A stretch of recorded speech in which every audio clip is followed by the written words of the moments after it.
Welcome back to the sweatshop. In today's video, we're going to be working on this 2013 Dodge Grand Caravan. What we're doing in today's video is we're going to be trying to fix our wonderful chirping noise. Now, I'm not sure whether our tensioner needs to be replaced or just the pulley. However, we have both on hand just in case. Of course, we're going to be replacing our belt because, well, our belt's kind of old and it looks to be a bit stretched. Other than that, no real significant damage to it, but there's no point in doing all this work and putting the same old belt back on. Of course, if money's tight, which if you're up in Canada probably is, you can go ahead and use your belt over again. Wouldn't suggest it, but hey, I get it. Nonetheless, this is not a hard job. It's definitely something you could do in the driveway. You'd probably have to jack the car up and pull off the front wheel in order to get in there comfortably, but I've got a hoist, so I'm going to show you without taking off the wheel, although I'll still give you the torque spec for the wheel. You know what? I'll go ahead and give you that now. It is 100 foot-pounds or 135 newton meters. Of course, if you are going to take off your wheel, that means you're going to have to jack up the car, and if you're going to get underneath the car, use jack stands. Don't be stupid. That being said,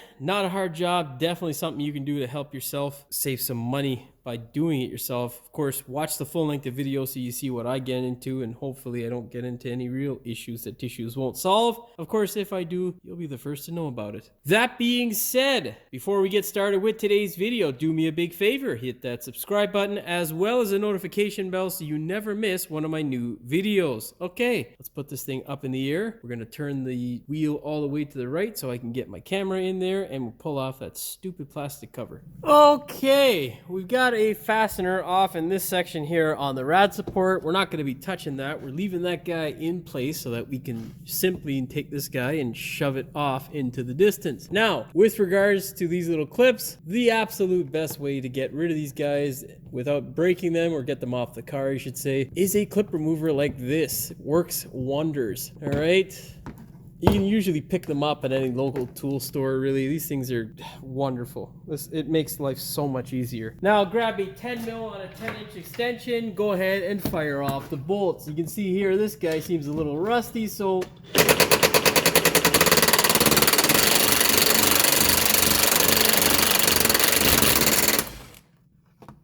yeah, be gentle with it and don't let that happen. That's gonna be a fun repair. I thought I had a little bit more in that bolt. When you think it's gonna be a nice day, it's okay. It's okay. Well, let's get the other one off and we'll take care of that later on off of camera.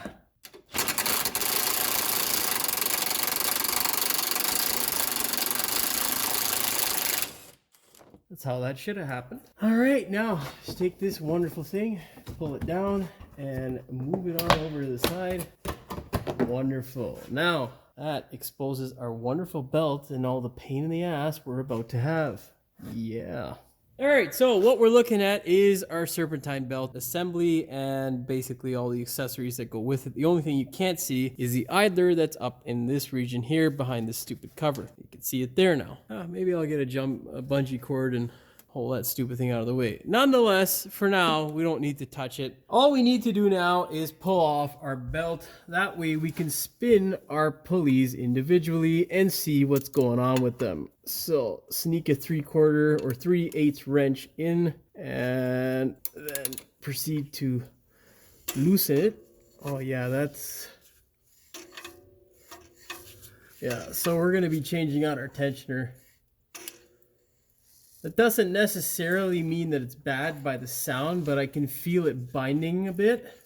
Like, now you can see it's not doing it now, but you can hear it.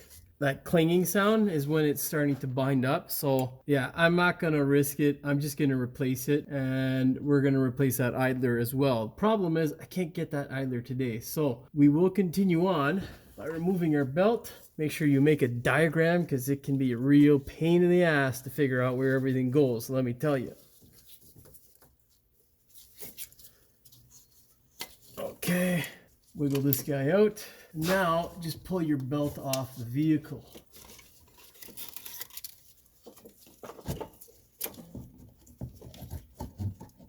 Oh boy, there we go.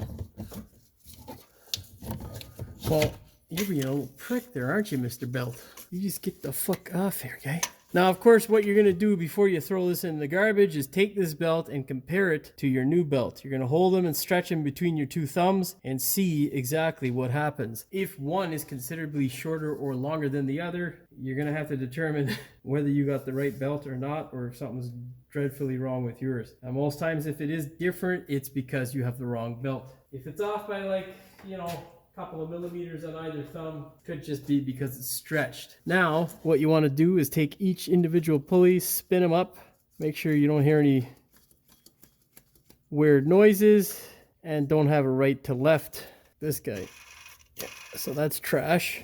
Well, this one's still quiet. You know, it's got a little bit of play, but she's quiet, so that's not a bad pulley. You know, we might be able to keep that. I'll call the customer, see what he wants to do. We got a little bit of noise, but no play. That noise might actually be the water. Now we'll scoot over here to our front pulleys. Now let's check our AC pulley. She's quiet. A little bit of play, it's fine. Alternator's working too. It's a clutch pulley, so you gotta make sure it disengages. When you spin it up, listen for any sort of squeaking. That's usually a bad alternator pulley bearing.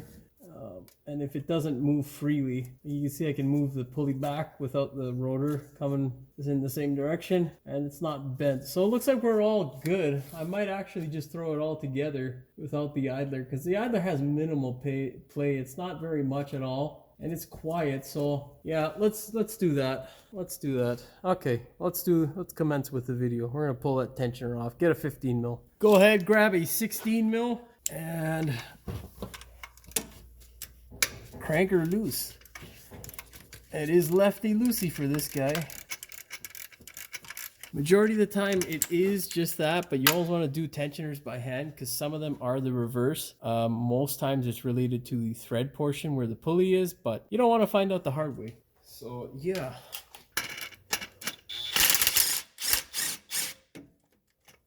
Let go, you prick. Shake that guy out of there. There we go. Yeah, it just looks like crud and crap over time. Still looks okay, but oh yeah, that shit's done. Okay, so you can hear that there.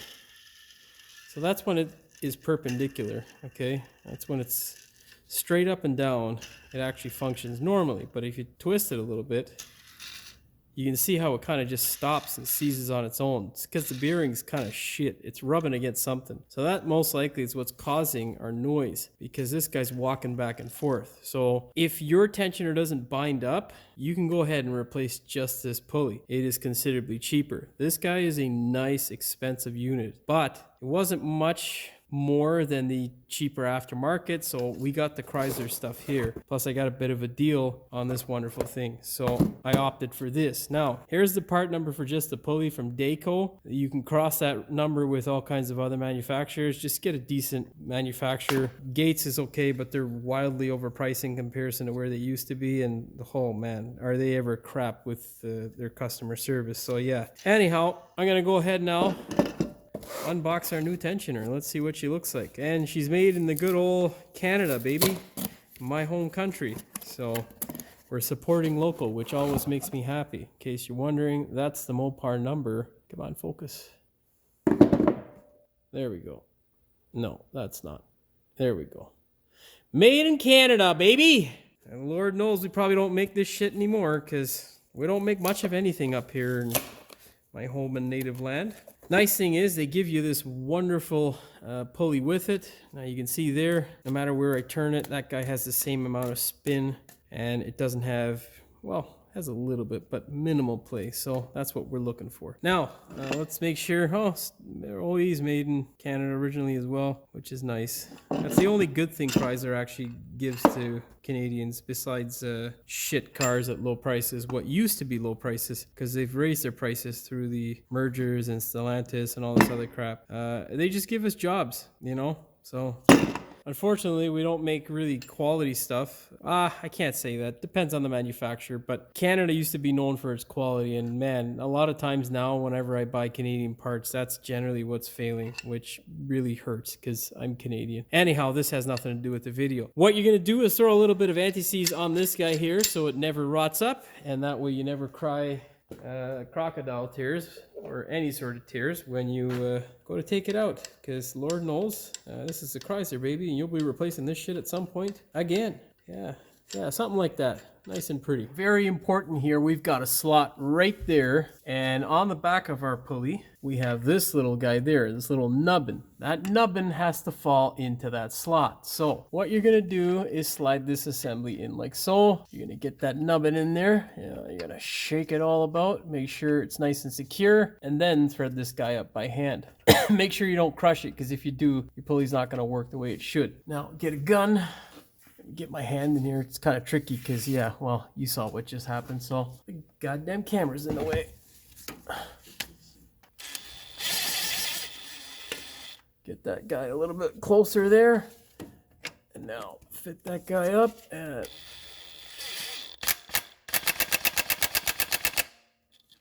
let's get our torque wrench. Now set your torque wrench to 31 foot-pounds or 40 Newton meters.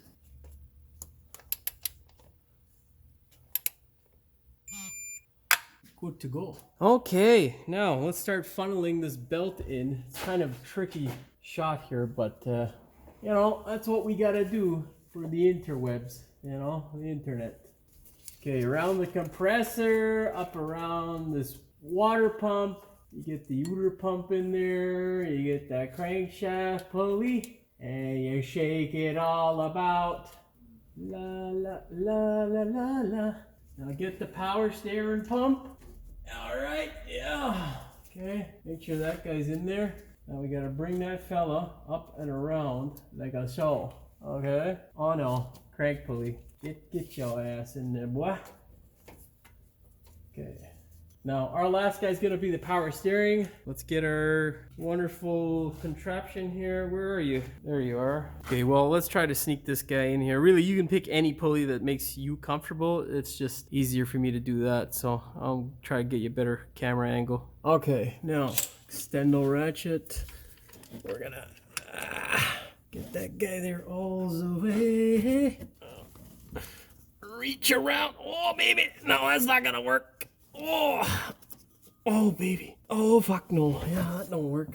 We're off somewhere, and we got caught up on a fucking coolant line. At least the belt slipped behind it. Okay, does that look okay there? There we go. All right, almost there. Slide her in. Now just verify all the other belts there, or other pulleys. Make sure the belt is on properly. And there we go. Looks like we're good to go. Now let's just snug that guy up a little bit. Let's go ahead, start her up, make sure there's no noises. Now, I started it up. We are not going to be replacing the idler because it is nice and quiet. Our next step would be to go ahead and put this shield back in place. But I'm not going to, because as you can see, we have a rusty oil pan here, and I've got to replace that. That is my final job that I'm going to be taking care of tomorrow. I may or may not record it, as I have done this in the past, but I think it was a different year. So anyhow, maybe I'll record it, maybe I won't. We'll see. Nonetheless, you can see here, not a hard job, definitely something easy. Don't forget to put your shield back, because your shield is important. It helps with, well, crap not making its way onto that wonderful tensioner that you just paid $300+ for if you bought the Mopar crap. So nonetheless, it is your choice, of course. I just make these videos for you to learn, but if you don't want to, what can I do? When you put the belt on and you start it up, give it a couple of seconds to run, then you're gonna go ahead, turn on the AC, turn on the fan on high blast, turn on your lights. You want to load the belt up to see if it's going to slip, just to ensure that the tensioner is making enough tension, and then turn the wheel right to left as all of those other things are running, and you'll know whether your belt is doing its job along with your tensioner. With all of that out of the way, you are good to go. Make sure if you do end up breaking one of those bolts, oh man,